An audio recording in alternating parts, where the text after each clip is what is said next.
Hello, I'm Jerry Fort. Welcome to John Cook Jerry's Treehouse. We're going to finish part 2. Or, yeah, part 2. We're going to finish this book, part 2 of this book. There you go. Magic Treehouse number 22, Revolutionary War on Wednesday, by Mary Pope Osborne. Okay. This book is really kind of stiff. I had to tape it because it tore when I tried to open it up. It's just old, I guess. Chapter 7 is where we left off. I think George Washington, General George Washington, just got through walking up to Jack and Annie, wondering what are they doing in his boat. Are they spies? That's the name of this chapter, chapter 7. Spies. What are you doing here? George Washington asked. The commander-in-chief sounded furious. We made a mistake, Jack said. We didn't mean to come. George Washington turned to the rowers. Who let these children sneak aboard? He asked in a stern voice. The men looked at Jack and Annie with surprise. It's not their fault, Annie said quickly. They were working too hard to notice us. Just then the boat banged against the ice. The ice cracked. The boat moved on, then bumped against the shore. 2 soldiers jumped out and pulled the boat up on the shore. George Washington looked at Jack and Annie. This boat is returning to get more men, he said. When it does, you 2 will get out and stay on the other shore. Yes, sir, said Jack. He felt very embarrassed. George Washington then gave orders to the rowers. Make sure these children do not board any other boats when you return, he said. The general stepped onto the riverbank. The wind started to pick up. The snow fell harder as the crew unloaded the boat. Neither Jack nor Annie spoke. Jack was miserable. They had caused trouble for George Washington. Just then the general was trying to make America an independent nation. Jack desperately wished he and Annie had gone home earlier. They watched more and more boats land on the riverbank. As the soldiers unloaded their weapons and horses, a freezing rain began. Now rain, snow, and sleet fell together. Jack heard George Washington call to one of his men. This storm is getting worse, Major, the general said. Yes, sir, the major said. I think we're in for a blizzard, said Washington. Yes, sir. Our mission may be hopeless, sir, said the major. Should we call it off? No, you shouldn't, Jack whispered. You're going to win. Should we turn back, sir? The major said. No, said Annie. She stood up. The boat rocked. Don't turn back, George Washington, sir, she shouted. You have to march on, sir. You have to attack the Hessians, sir. Shh. Jack tried to pull Annie back down. We're not supposed to know about their secret mission. How does she know our plans, Major? George Washington asked. Listen to us, sir, said Annie. You're going to win. She pulled away from Jack and jumped out of the boat. Annie! Jack leaped onto the riverbank. He scrambled after Annie up the steep, icy slope. You have to lead your men, General Washington, sir, Annie said. The Hessians will be surprised. They think no army will be marching on a night like this. How do you know all this? The major shouted above the storm. How do you know what the Hessians are doing and thinking? I, for once, Annie seemed at loss of words. She just guessed, said Jack. It's more like, she just guessed, said Jack. Just then the bearded soldier who had yelled at Jack earlier stepped forward.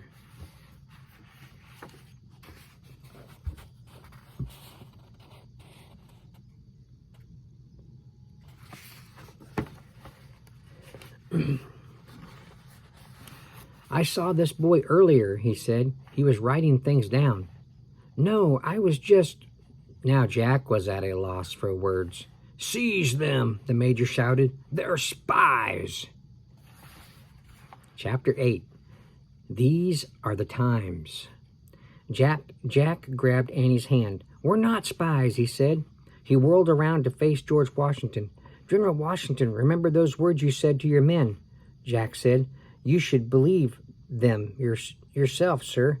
"You should believe your own words." "What are you talking about?" George Washington asked.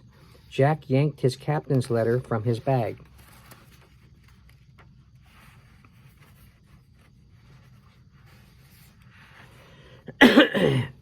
By the light of the lamp, he read the words the captain had copied for his children. "These are the times that try men's souls," Jack read, "but he that stands it now deserves the love and thanks of man and woman. The harder the conflict, the more glorious the triumph." Jack looked at George Washington. "Even if things look impossible, you should keep going, sir," he said. "The harder things seem, the harder things seem, the greater the triumph, right? That's what you read to your men. You have to keep going for their sake."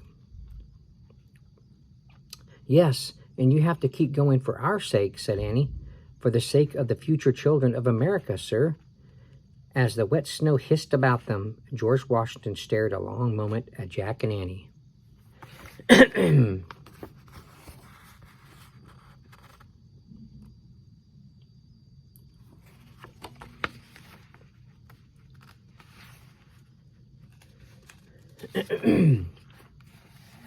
Finally, he put a hand on each of their shoulders. "I do not know who you are," he said. "I do not know how you know what you know, but I believe you. For your sake and for the future children of America, we will march on." "Yay!" cried Annie. "Yay!" said Jack softly. He sighed with relief and put away the captain's letter. "Now get back in the boat," said George Washington. "You must leave the fighting to us, to me and my men." Jack felt very grateful to George Washington and his whole army. They were risking their lives for all of America's children, past and future. He could barely speak. "Thank you, sir," said Annie. "Thank you for telling me to listen to my own advice," said George Washington. He called to the rowers waiting in the boat. "Take good care of these two." George Washington climbed onto his horse. He looked down at Jack and Annie. "Merry Christmas," he said. Then the commander-in-chief rode away into the stormy darkness. Chapter 9. Chapter 9 is called Flash. "All aboard," one of the rowers called. Jack and Annie hurried down the steep riverbank. They climbed back into the boat. The crew pushed away from the shore. The boat started back through the icy, churning waters of the Delaware River. Jack was freezing in the sleet and snow, but he didn't worry about that now. He was thinking instead about how they had helped George Washington. He was thinking about how they had helped keep history on its course. Jack felt great. When they got to the riverbank, Jack and Annie jumped out of the boat. "Thanks," Jack yelled to the rowers. With the wind at their backs, Jack and Annie took off through the blizzard. They ran down the icy bank of the Delaware River. Thunder rumbled in the snowy sky. Lightning zigzagged over the woods. "How will we find the treehouse?" cried Annie. "I don't know," said Jack, "but don't worry, we'll find it." He felt very confident now after meeting George Washington, after being thanked by George Washington. He and Annie ran on through the rain, the snow, and the sleet. They ran along the riverbank until a bright flash of lightning lit up the sky. Then Jack saw it. The treehouse was directly to their left, high in a tall tree covered with snow. "Over there!" he shouted. Jack and Annie ran toward the edge of the woods. In the dark, Jack looked up, searching for the treehouse. Lightning lit the woods again. Jack saw the rope ladder flapping wildly in the wind. He grabbed it. "Annie," he called. "Here," she said.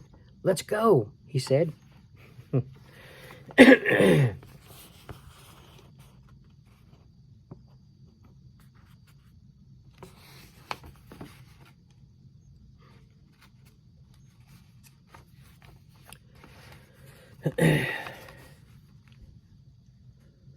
Okay. Hey, I don't think I've yawned once until just kind of right there. They climbed up the swaying ladder and scrambled into the treehouse. They were soaking wet and covered with slush and snow. Annie grabbed the Pennsylvania book. "I wish we could go there," she shouted. The wind blew even harder. The treehouse started to spin. It spun faster and faster. Then everything was still. Absolutely still. Chapter 10. This peaceful place. Gray early light spilled into the treehouse. Birds sounded in the woods. The summer wind felt warm and gentle. Jack and Annie were wearing their nice dry clothes again. "Oh man," said Jack, "it's good to be home." "Yeah," said Annie, sighing, "back in this peaceful place." Jack pulled the captain's letter out of his pack. He turned it over. It was addressed to Molly and Ben Sanders, Apple Tree Farm, Frog Creek, Pennsylvania. Molly and Ben lived on a farm near these woods over 200 years ago, Jack said. said Jack. Annie gently touched the letter. "Your dad is going to make it home, kids. He misses you," Annie whispered as if she could send comforting words back through time.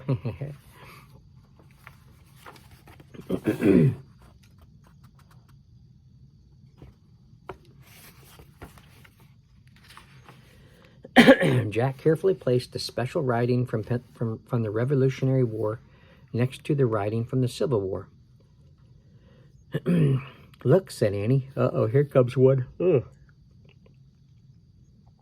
She picked up a note lying in the corner. It said simply, "Come back on Tuesday."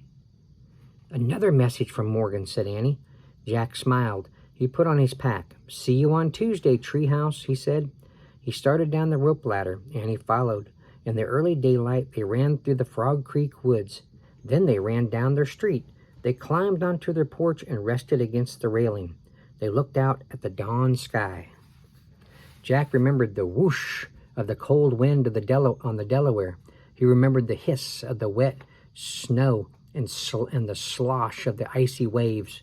He remembered George Washington reading to his men. "The harder the conflict, the more glorious the triumph," Jack whispered. "Those words are true," said Annie. "It was a hard conflict, and I feel kind of glorious right now, don't you?" Jack laughed. "Yeah, definitely," he said. Then he and Annie slipped into their quiet, peaceful house.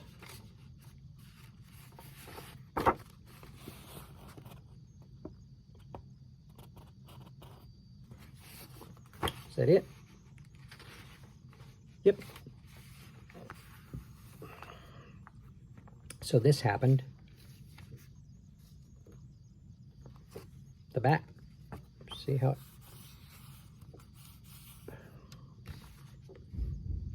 it's like trying to bend a stale tortilla. And they just crack, you know? So I'm going to try to tape this back on here. Okay. Shall we read some facts? The 13 colonies. Long ago, the United States was made up of 13 small colonies. Many of the early settlers or colonists thought of England as their mother country. They were proud to have come from England, and they felt great loyalty to the British king. Over time, though, many colonists wanted to be independent. They did not want a faraway country to rule over them. These colonists were called patriots. The Revolutionary War and George Washington. In the spring of 1775, fighting broke out between the Patriots and the British in Lexington and Concord, Massachusetts. That summer, a group of American patriots met in Philadelphia and began to organize an army to fight the British. They made George Washington their commander-in-chief. After the Patriots won independence over 8 years later, Washington resigned as commander-in-chief. He returned to the life of a gentleman farmer on his plantation in Mount Vernon, Virginia. 6 years later, in 1789, George Washington was elected the first president of the United States. Thomas Paine. At the beginning of the Revolutionary War, some colonists did not want to break away from England. These people were called Tories. Tories. I don't think I've ever heard that word before.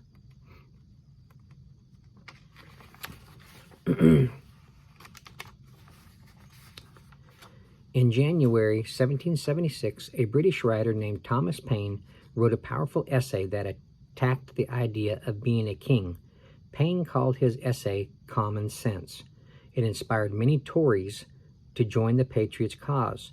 Almost a year later, in December 1776, George Washington's army was losing the war. Many soldiers wanted to give up. This time, Thomas Paine wrote a series of essays called The Crisis. George Washington had The Crisis read aloud to his troops on the banks of the Delaware River. Paine's words inspired the troops to continue the fight. They crossed the Delaware River, defeated the enemy, and gave new hope to the whole Patriot army. Okay. So, come back on Tuesday. Well, guess what? You know what's going to happen on Tuesday? We're going to have a tornado. Twister on Tuesday. Number 23, Magic Treehouse. See, I live in Oklahoma, and Oklahoma is known for tornadoes. So, I'm no stranger to tornadoes. Okay. Well, thank you for watching. Thank you for listening. I appreciate it. And we will see you for the next book. Hold on to your hats. It's going to be a windy story. All right.